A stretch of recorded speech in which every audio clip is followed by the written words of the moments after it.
And tonight, we remember one of the most powerful Texas Democrats to serve on Capitol Hill, former Congresswoman Eddie Bernice Johnson, who passed away December 31st. She started her career as a nurse, then spent 50 years in public service, 30 of which she spent representing the people of Dallas.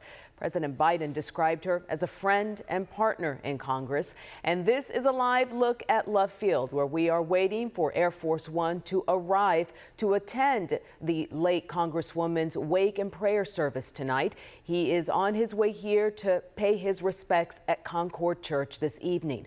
Her casket was driven there in a classic car as part of a procession from Fair Park, where she lied and stayed as people paid their respects today. Our senior political reporter, Jason Whiteley, is live at Concord Church, where that prayer service is scheduled to begin at about 6:30. Jason.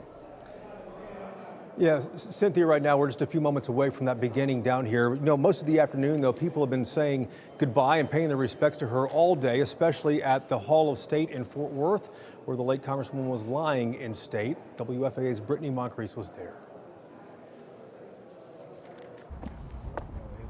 This is Impact. Hi, how are you? Good afternoon. She was a lady of grace and strong. Eddie Bernice Johnson, public servant and pioneer. Hi there, welcome in. Crowds joined at the Hall of State in Fair Park to honor former Congresswoman Johnson as she lie in state. She was the epitome of elegance and intelligence. An appreciation, having served more than 30 years in Congress and the first black woman elected to public office in the city of Dallas.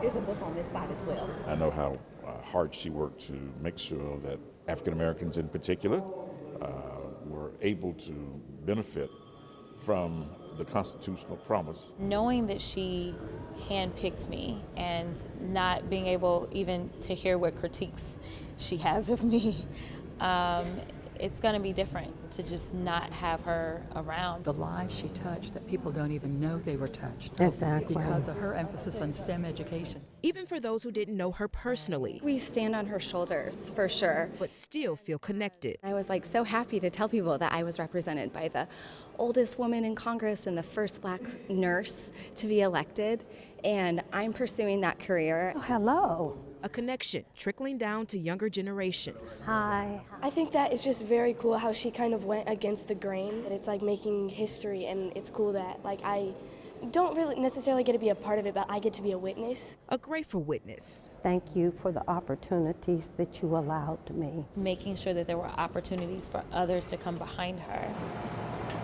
To an impact, strong, mighty, and full of grace. In Fair Park, I'm Brittany Moncrief.